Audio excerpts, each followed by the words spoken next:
আসসালামু আলাইকুম, কেমন আছেন সবাই? আশা করি ভালো আছেন। হাফসা আসবাব ব্লগে সবাইকে জানাচ্ছি স্বাগতম।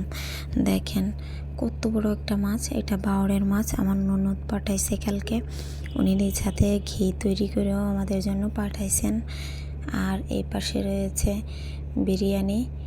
ওনাদের বাড়ি কয়েকদিন আগে বিরিয়ানি রান্না হয়েছিল অনেক মানুষকে মিলাদি খাওয়ানোর জন্য, তো আমাদের জন্য রেখে দিছে, ওইটা আমাদের পাঠায় দিছে। তো দেখেন মাছটা অনেক বড় ছিল। আমার মেয়ে তো দেখে এত পরিমাণ খুশি, তা বলার মতো না। সব মাছ আমি কেটে নিয়েছি, কেটে ধুয়ে পরিষ্কার করে নিয়েছি। এই মাছগুলো আমি রান্না করব। দেখেন দুধও পাঠাইছে, আরও অনেক কিছু পাঠাইছে আমাদের জন্য, কাপড়ও পাঠাইছে।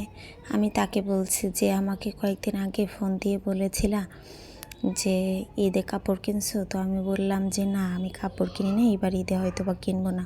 তো তখন সে আমাকে বলে উঠলো যে তোমার স্বামীর বেতন কত? তো ভাই, যখনই বললাম যে আমি কাপড় কিনিনি, তখনই তুমি আমার বললা যে বেতন কত। আমি যদি বলতাম যে আমি অনেক টাকা শপিং করছি, হয়তো বা তুমি বলতা যে স্বামীর ইনকাম মনে হয় অনেক বেশি, তাই না? টাকা পয়সায় কোনো কিছুই যায় আসে না। দেখো কেবল আমার ননদ পাঠাইছে কাপড় চোপড়, আর আমার স্বামীরটা তো বাদই আছে, ওইটা না হয় তোমার জন্য সারপ্রাইজ থাকলো। তো মানুষকে কখনোই কোনো কিছুতে ছোট করা ঠিক না, বুঝছো?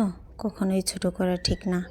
তো আম্মুর জন্য 3 পিস পাঠাইছে 2টা, আমার জন্য পাঠাইছে একটা, আমাদের জন্য হিজাবও পাঠাইছে, আমার মেয়ের জন্য কিছু কসমেটিক্স পাঠাইছে, হিজাব পাঠাইছে, মাথার ব্যান্ড পাঠাইছে আমার 2 মেয়ের জন্য।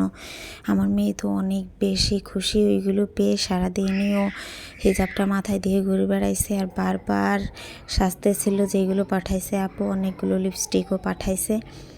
তো কখনোই মানুষকে কোনো সময় ছোট করা উচিত না। তো তোমার জন্য অবশ্যই আমি আলাদা একটা ভিডিও বানাবো যে আমার হাজব্যান্ড আমাকে কী দিছে, তুমি অপেক্ষায় থাকবা। আর দেখেন আমি সব কিছু কেটে নিয়েছি রান্না করার জন্য। এই পাশে আমি গোশ রান্না করার জন্য চুলায় বসায় দিছি পেঁয়াজ কুচি। এ পাশে আমি টক রান্না করব। আগেই দেখছেন যে মাছ রেডি করে রাখছি, আমি পাঙ্গাস মাছ রেডি করে রাখছি, পেটের মাছটা দিয়ে টক রান্না করব। এটা সিলেটের খুব বিখ্যাত একটা খাবার, টক।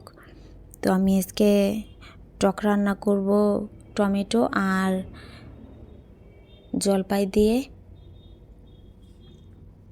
আমার মশলাটা কষানো শেষ হয়ে গেছে, আমি মাছটা দিয়ে দিয়েছি। এবার মাছটা ভালোভাবে কষাই নেব। মাছটা কষানো শেষ, এর ভিতরে আমি দিয়ে দিলাম টমেটো। একটুক্ষণ টমেটো যখন কষানো হয়ে যাবে তখন আমি এর ভিতরে পানি দিয়ে দেবো। এপাশে দেখেন গোশের মশলাটাও কষানো শেষ, এখন কীরকম গলে গেছে দেখেন টমেটো। তো ওই পাশে আমি টমেটো হয়ে গেছে, এবার আমি পানি দিয়ে দিলাম টকের জন্য আজকে। আর পুরো রান্নাটা আমি আপনাদের দেখাবো না, সবসময়ই তো পুরো রান্নাটা দেখাই, আজকে আর দেখালাম না। তো এপাশে মুরগির গোশ কষানো হয়ে গেছে, একটু পরে আমি এটাতে ঝোল দিয়ে দেব। আমার টক রান্না শেষ, এপাশে গোশ রান্নাও হয়ে গেছে। এখন আমি ফ্রোজেন সিম বের করে রাখছি আর এপাশে ডাল ভিজাই রাখছি। এই সিম দিয়ে সকালের এই মাছ দিয়ে আমি ঝোল রান্না করব। প্রথমে আমি মাছটা ভেজে নিচ্ছি, একে একে সব মাছগুলো আমি দিয়ে দিলাম, হালকা করে ভেজে নেব, খুব বেশি একটা ভাজবো না। বাইরে ভাই, মানুষকে পাইলে অপমান করতেও ছাড়ে না। তো কষানো শেষ হয়ে গেছে মশলা। এবার আমি একে একে এর ভিতরে ফ্রোজেন যে সিম আছে, আমি প্রায় 10 মিনিট আগে সিমগুলো বের করে রাখছিলাম, একে একে আমি সব সিম আর আলু দিয়েছি একটা, এটা দিয়ে দিছি। এরপরে আমার কষানো হয়ে গেছে, দেখেন ঝোলটা কত সুন্দর একটা কালার এসে। তো এখন আমি সব ইফতারিগুলো পরিষ্কার করে ধুয়ে রেডি করে নেব। এখানে আমি আঙ্গুর, তারপরে তরমুজ, আম্মু আজকে বাইরে থেকে অনেক ফল ফলাদি নিয়ে আসছিলো। তো আমার এই পাশে ইফতারিও আমার সব রেডি হয়ে গেছে, বিরিয়ানিও আমি গরম করে নিচ্ছি সব কিছু। তো সবাই ভালো থাকবেন আর এইভাবে মানুষকে কেউ কখনো ছোট মনে করবেন না। আল্লাহ হাফেজ।